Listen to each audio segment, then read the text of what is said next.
சாராயம் பார்த்தீங்கன்னா 6 வயசு பொண்ணை கற்பழிச்சிட்டான், 3 வயசு பொண்ணை கற்பழிச்சிட்டாங்களாம். தண்ணி அடிக்கிறதுனால அவன் மூளை கெட்டு போச்சு. அவனுக்கு குழந்தை எது, அம்மா எது, ஒரு தெய்வம் எதுன்னு கூட தெரியாமல் கற்பழிச்சிருக்கான். டெய்லி பார்த்தீங்கன்னா நியூஸ் பார்த்தா பிரேக்கிங் நியூஸ் மாதிரி வந்துக்கிட்டே இருக்குது. நமக்கு அவ்வளோ வருத்தமாக இருக்கமோ, சாராயம் குடிக்கிறது மட்டும்தான் இந்த அத்தனை பேரும் கெடுதல் அப்படின்னு நினைக்கிறோம். அந்த சாராயத்தை கொடுக்குறத விட்டு தொலைங்களேன்.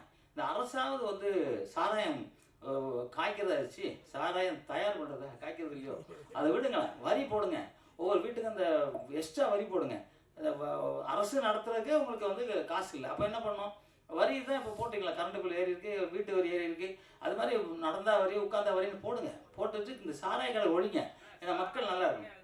இன்றைக்கி வந்து தமிழ்நாட்டுக்குள்ளே வந்து பாருங்களேன், இப்போ முன்னாடி நான் பஸ்ஸு பார்ப்பேன். பஸ் பார்க்கும்போது தமிழ்நாடு மாநகர பஸ்ஸுன்னு இருக்கும். இப்போ மாநகர பஸ் போடுறதுக்கு தமிழ்நாடை காணும், சென்னையில், தமிழ்நாட்டில். ஏன்னா புரியல எனக்கு, ஏன் அப்படின்னு தெரில. இங்கேயும் ஒரு போராட்டம் போடணுமா என்ன அப்படிங்கிறது எனக்கும் புரியல. ஏன் தமிழ்நாடு, இப்போ கேரளா போனால் அவங்க கேரளா போட்டிருக்காங்க, கர்நாடகா போனால் கர்நாடகா, தெலுங்கு தேசம் போனால் தெலுங்கு தேசம், பாம்பே போனால் மகாராஷ்டிரா, எந்த ராஜஸ்தான், எல்லா ஊர்லேயும் அந்த ஊர் போட்டு தான் பாடுறாங்க. இப்போ நம்ம ஊரில் மட்டும் தமிழ்நாடு எடுத்துட்டாங்க. ஏன்னே தெரில, யாரும் கேட்கல.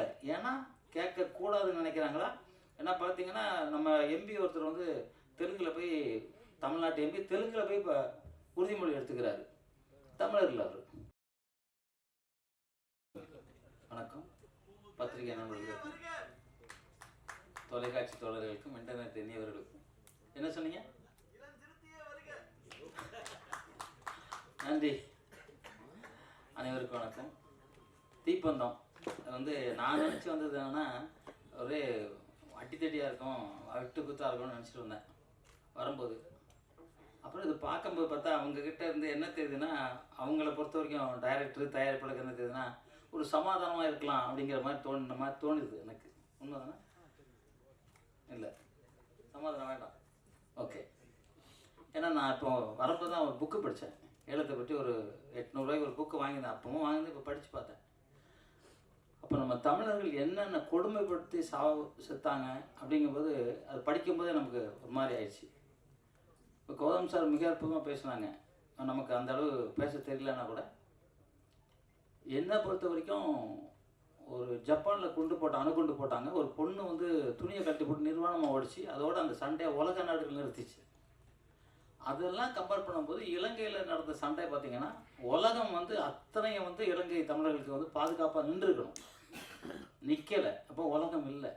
அவங்க வந்து எதுக்காகவும் ஆசைப்படுறாங்க. இப்போ வந்து ரஷ்யாவுக்கும் உக்ரைனுக்கும் சண்டை நடக்குது, இஸ்ரேலுக்கும் காசாவா அங்கே சண்டை நடக்குது. போட்டுக்கிட்டே இருக்கானுங்க குண்டை. இவன் எல்லாம் நல்லா இருக்கானுங்க, அந்த மக்கள் தான் செத்துக்கிட்டு இருக்காங்க. ஏன்னா அதிபர் யாராவது செத்துருக்காங்களா? யாரும் சாகலை. சாகிறதுலாம் மக்கள் மக்கள் மக்கள் தான், அவ்வளோதான்.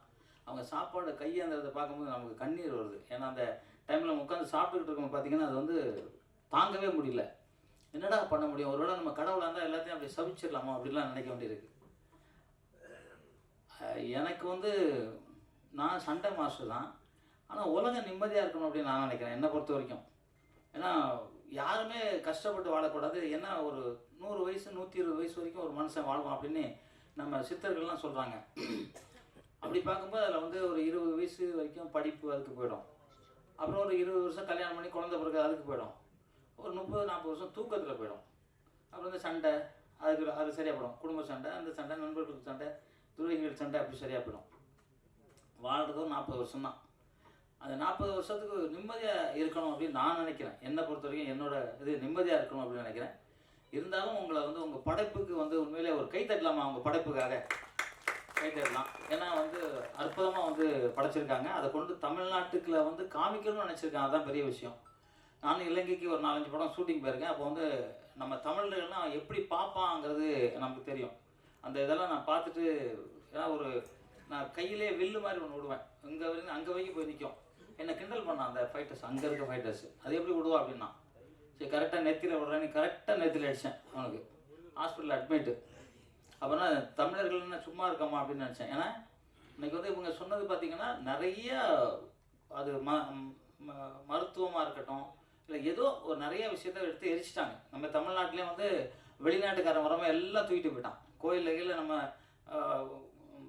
மீனாட்சி அம்மன் கோயிலில் அங்கங்கே மறைச்சி வச்சே தான் இப்போ நம்ம எடுத்து படித்து ஓரளவு மருத்துவம் இருக்கும். உலகெல்லாம் கொரோனா வரப்போ நம்மளை காப்பாற்றுனது வெறும் கபசுர குடிநீர்.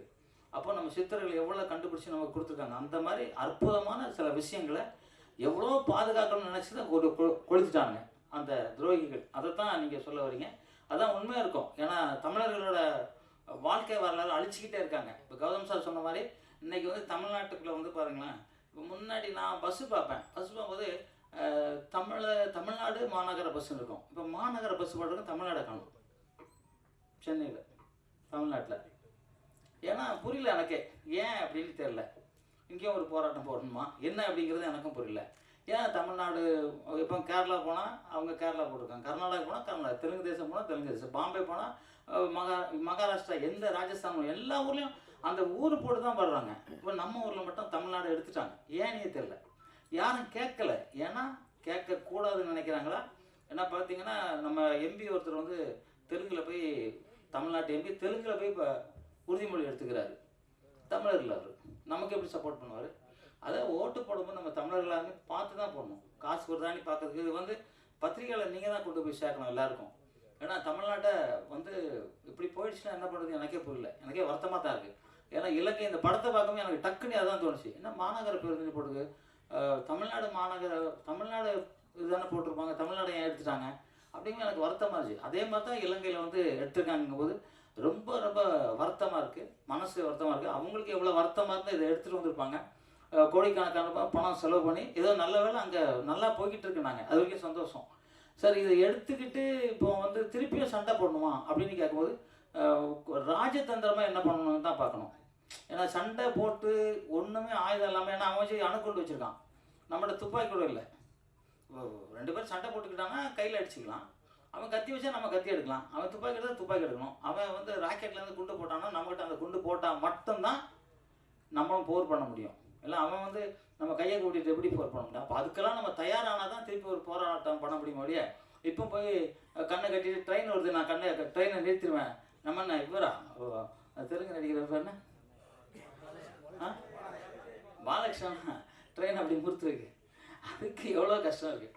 ஸோ அந்த மாதிரி எல்லாம் ஆராய்ச்சி பண்ணணும். நம்ம போர் பண்ணுறதை விட இனிமே இந்த தமிழனை எப்படி வாழ வைக்கணும், இந்த தமிழன் உலகம் முழுவதும் தலை நிமிர்ந்து எப்படி வாழணுங்கிறது தான் நீங்கள் எல்லாமே சிந்திக்கணும். என்னோட வேண்டுகோளும் அதுதான். ஏன்னா நம்ம வந்து போராடிக்கிட்டு யாரையோ இன்னும் 20 கிட்ஸா அது மாதிரி விட்டு மாட்டி விட்டு சண்டை போடுங்கடா அப்படின்னு. ஏன்னா அந்த ஃபர்ஸ்ட் சீனில் உப்பே இல்லை சாப்பாடு, அதான் கஞ்சி கொடுக்குறாங்க. அந்த கஞ்சி குடிக்கிறது தான் ஒரு ஓப்பனிங் சீனு. அப்புறம் எல்லாம் பாருங்கள் குண்டை போட்டு எவ்வளோ அந்த கண்டுபிடிக்கணும்னா அவனை இல்லாமல் ஆக்கணும்னு பார்க்குறான். யார் கூட இருக்க துரோகி தான், கூட நண்பர் மாதிரி டெய்லி வந்து உட்காந்து பேசுறது தான் போட்டு விட்டு அவன் தான் பண்ணுறான் கடைசியில். அதானே துரோகி தானே, நண்பன் இல்லை. நண்பனே வச்சுருந்து பார்த்தா அவன் வந்து அது மாதிரி அவன் தான் போடுறான். அதனால் நம்ம வந்து பாத்திரம் அறிஞ்சு பிச்சை போடணுங்கிறது. நான்லாம் கூட பாத்திரம் அறிஞ்சு பிச்சை போடாமல் நிறைய மாட்டியிருக்கேன். அதனால் நம்ம இனிமேல் இருக்கிறவங்க பாத்திரம் அறிஞ்சு பிச்சை போட்டு எல்லாரும் எப்படி எங்கெங்கே வைக்கணுமோ அதை வைக்கணும். இப்போ தமிழ்நாட்டிலே வந்து பார்த்தீங்கன்னா, இப்போ எங்கள் எம்ஜிஆர் நகர் பார்த்தீங்கன்னாக்க காலையில் அப்படியே ஒரு 3:30 மணிக்கு எழுந்துச்சு வந்தால் எல்லாம் ஹிந்திக்காரவங்களே போகிறாங்க. இப்போ 10 மணிக்கு போனால் எல்லாம் ஹிந்திக்காரவங்களே தான் போகிறாங்க. தமிழர் ஆளே காணும், எங்கே இருக்காங்கன்னு தெரியல. எல்லாம் சாராயம் பார்த்தீங்கன்னா 6 வயசு பொண்ணை கற்பழிச்சிட்டான், 3 வயசு பொண்ணை கற்பழிச்சிட்டாங்களாம். தண்ணி அடிக்கிறதுனால அவன் மூளை கெட்டு போச்சு. அவனுக்கு குழந்தை எது, அம்மா எது, ஒரு தெய்வம் எதுன்னு கூட தெரியாமல் கற்பழிச்சிருக்கான். டெய்லி பார்த்தீங்கன்னா நியூஸ் பார்த்தா பிரேக்கிங் நியூஸ் மாதிரி வந்துக்கிட்டே இருக்குது. நமக்கு அவ்வளோ வருத்தமாக இருக்கணும். சாராயம் குடிக்கிறது மட்டும்தான் இந்த அத்தனை பேரும் கெடுதல் அப்படின்னு நினைக்கிறோம். அந்த சாராயத்தை கொடுக்குறத விட்டு தொலைங்களேன். இந்த அரசாவது வந்து சாராயம் காய்க்கிறதா இருச்சு, சாராயம் தயார் பண்ணுறத காய்க்கிறது இல்லையோ, அதை விடுங்களேன். வரி போடுங்க, ஒவ்வொரு வீட்டுக்கு அந்த எக்ஸ்ட்ரா வரி போடுங்க. அரசு நடத்துறதுக்கே உங்களுக்கு வந்து காசு இல்லை. அப்போ என்ன பண்ணணும்? வரி தான் இப்போ போட்டிங்களா, கரண்ட் பில் ஏறி இருக்குது, வீட்டு வரி ஏறி இருக்குது. அது மாதிரி நடந்தா வரி, உட்காந்தா வரின்னு போடுங்க. போட்டுட்டு இந்த சாராய கடை ஒழிங்க. ஏன்னா மக்கள் நல்லா இருக்கும். கஞ்சா அப்படின்னு இல்லை, நிறைய சாராயம் குடிச்சு ரோட்டில் டான்ஸ்லாம் ஆடுறாங்க, பஸ்ஸை அப்படி நிறுத்திக்கிறாங்க. அந்த பாலாயா படம் பார்த்தோம்னா பஸ்ஸை நிறுத்துறான் போய் தண்ணி அடிச்சு. இப்போ நானே நினைப்பேன், என்னடா இவன் கார் அப்படி நிறுத்தினா காரை ஏற்றணும்னு நினைப்பேன், மேலே ஏற்றணும் தான் நினைப்பேன். இப்போ தண்ணி அடிச்சானா அப்படி தோணுது. ஏன்னா அதனால் அதெல்லாம் மறந்துடணும். நீங்கள் தான் போராடணும், பத்திரிகையாளர் தான் போராடணும். ஆமாம், நீங்கள் தான் போராடணும். நாங்கள் உங்கள் கூட நிற்போம். இல்லை நாங்கள் போராடுறோம், நீங்கள் எங்கள் கூட இல்லைங்க. இல்லைங்க, எல்லாமே சொல்கிறேன். அதான் நீங்கள் தான் சொல்கிறீங்க, கஞ்சா அப்படின்னு சொல்கிறீங்களா? ஓகே, இப்போ இலங்கை மேட்டருக்கு வருவோம். இலங்கை வந்து தமிழர்களே இல்லாத அளவுக்கு ஆக்கிட்டாங்கல்ல. புரட்சி தலைவர் தானே தெரியுமா, நாங்கள் தான் இப்போ இருந்தேன். அதே மாதிரி நீங்கள் வந்து இங்கேயும் அந்த மாதிரி இருக்குது. தமிழர்களை எங்கேயுமே அழிச்சிடக்கூடாது. தமிழருக்கு தமிழர்கள் ஒத்துழைப்பாக இருக்கணும் அப்படின்னு தான் நான் சொல்கிறேன். தமிழருக்கு தமிழர்கள் ஒத்துழைப்பாக இருங்க, அப்போ தான் நம்ம நாடு நல்லா இருக்கும், எல்லாமே சந்தோஷமாக இருக்கும். இல்லை எங்கே நடந்தாலும் சரி சண்டை நடந்துட்டு தான் இருக்குது, நம்ம பார்த்துட்டு தான் இருக்கோம், டெய்லி பார்க்குறோம் சண்டை. சாப்பிடும்போது பார்க்கும்போது கண்ணு கலங்குது, ரத்த கண்ணீராக வடிக்கிறோம். அது மாதிரி சமாதானமாக இருக்கணும் உலகம் ஃபுல்லாக அப்படின்னு நினைக்கிறேன். எல்லாருக்கும் எல்லாம் கிடைக்கணும். இறைவன் எல்லாரும் படைச்சது 10 மாதத்துலாம் எல்லாருக்கும் எல்லாம் கிடைக்கணும்னு நினச்சி இந்த விழா ரொம்ப சிறப்பாக அங்கேருந்து இங்கே வந்திருக்காங்க. அவங்களுக்கு நான் மீண்டும் ஒரு பாடத்தில் சொல்லிவிட்டு, நீங்கள் பணம் போட்டீங்க, அந்த பணத்தை நிறையா எடுத்து உங்கள் குடும்பத்தை